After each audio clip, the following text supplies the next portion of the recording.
Hi friends, welcome to my channel. ഇന്ന് ഞാൻ വന്നിരിക്കുന്നത് ഒരു നാടൻ റെസിപ്പി ആയിട്ടാണ്. ചക്കത്തോരൻ. ഇത് നമുക്കെങ്ങനെ തയ്യാറാക്കാൻ നോക്കാം. അതിനായിട്ട് ഞാനിവിടെ കുറച്ച് ചക്ക ചുള വേറെയും കട്ട് ചെയ്തിട്ടുണ്ട്. അതുപോലെ തന്നെ കണ്ടില്ലേ, കുറച്ച് ചക്കയുടെ കൂരും നല്ലപോലെ ക്ലീൻ ചെയ്ത് വെച്ചിട്ടുണ്ട്. ഇനി നമുക്കിതൊന്ന് വേവിച്ചെടുക്കണം. അതിനായിട്ട് ഞാനിവിടെ ഒരു കുക്കർ എടുത്തിട്ടുണ്ട്. അതിലേക്ക് നമ്മൾ ക്ലീൻ ചെയ്തിട്ടുള്ള ചക്കച്ചുളയും അതിനോടൊപ്പം തന്നെ നമ്മൾ അത്രയ്ക്കും വരുന്നില്ല ചക്കയുടെ കൂര്, കുറച്ചുള്ളൂ, അതും കൂടി ഇട്ട് കൊടുത്തിട്ട് ഇതിലേക്ക് കുറച്ച് വേപ്പില കൂടി ചേർത്ത് കൊടുക്കാം. ഇനി നമുക്കിതിലേക്ക് ആവശ്യത്തിന് ഉപ്പ് കൂടി ചേർത്ത് കൊടുക്കണം.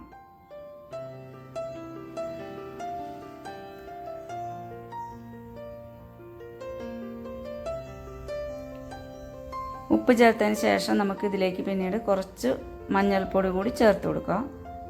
ഇനി നമുക്കിത് വേവാൻ ആവശ്യമായിട്ട് വളരെ കുറച്ച് വെള്ളം മതി, 1/2 ഗ്ലാസോളം വെള്ളം മതി. കുക്കറിലായതുകൊണ്ട് തന്നെ വെള്ളം കുറച്ച് വെച്ചാൽ മതി. ഇനി നല്ലപോലെ ഇതൊന്ന് മിക്സ് ആക്കിയതിന് ശേഷം നമുക്ക് കുക്കറൊന്ന് അടച്ചു വെച്ചിട്ട് വേവിച്ചെടുക്കാം. ഇതിപ്പോൾ ഒരൊറ്റ വിസിൽ വന്നാൽ തന്നെ ഇത് നല്ലപോലെ വെന്ത് വരും. ഇവിടെ ഒരു വിസിൽ വന്നതിന് ശേഷം ഞാൻ സ്റ്റൗ ഓഫ് ചെയ്തിട്ട് ഇതിൻ്റെ പ്രഷറൊക്കെ പോയതിന് ശേഷം നമുക്കിതൊന്ന് ഓപ്പൺ ചെയ്ത് നോക്കാം.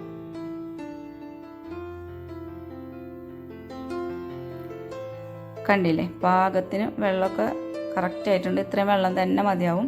ഇനി നമുക്ക് ഈ ചക്ക കണ്ടില്ലേ, ഇത് നല്ലപോലെ വെന്ത് വന്നിട്ടുണ്ട്. ചക്കയുടെ ചുള ആയാലും അതുപോലെ തന്നെ കുരുവാണെങ്കിലും ഒരു വിസിലുകൊണ്ട് തന്നെ നല്ലപോലെ വെന്ത് വന്നിട്ടുണ്ട്.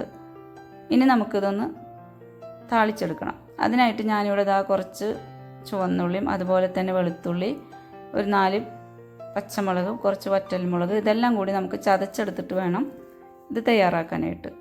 അപ്പോൾ ഞാനിവിടെ ഒരു മൺചട്ടി വെച്ച് ചൂടാക്കിയിട്ടുണ്ട്. അതിലേക്ക് നമുക്ക് കുറച്ച് വെളിച്ചെണ്ണ ഒഴിച്ചു കൊടുക്കാം. വെളിച്ചെണ്ണ കുറച്ചധികം ഒഴിച്ചു കൊടുക്കണം. വെളിച്ചെണ്ണ തന്നെ ചേർക്കണതാണ് നല്ലത്. ഇനി വെളിച്ചെണ്ണ നല്ലപോലെ ചൂടായതിന് ശേഷം നമുക്കിതിലേക്ക് കുറച്ച് കടുക് ഇട്ട് കൊടുക്കാം. അതിനുശേഷം വറ്റൽമുളക്, പിന്നെ കുറച്ച് വേപ്പില കൂടി ചേർത്ത് കൊടുക്കാം. ഇനി നമുക്കിതിലേക്ക് നല്ലൊരു ഫ്ലേവർ കിട്ടാൻ വേണ്ടിയിട്ട് കുറച്ച് മഞ്ഞൾപ്പൊടി കൂടി ചേർത്ത് കൊടുക്കാം.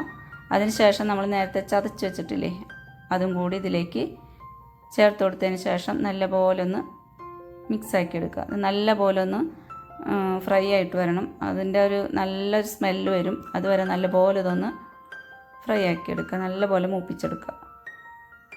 ഇത് പലരും പല രീതിയിൽ ചെയ്യും.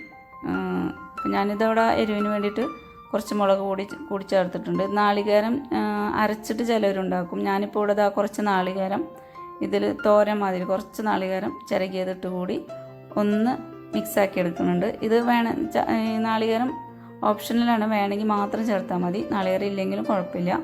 ഇനി നമുക്കിതിലേക്ക് നമ്മൾ നേരത്തെ വേവിച്ച് വെച്ചിട്ടുള്ള ചക്കയുടെ കുരും ചക്കച്ചോളയൊക്കെ ഉണ്ടല്ലോ, അതൊക്കെ ഇതിലിട്ടിട്ട് നല്ലപോലെ ഒന്ന് മിക്സാക്കി എടുക്കുക. ഇത്രയേ ഉള്ളൂ.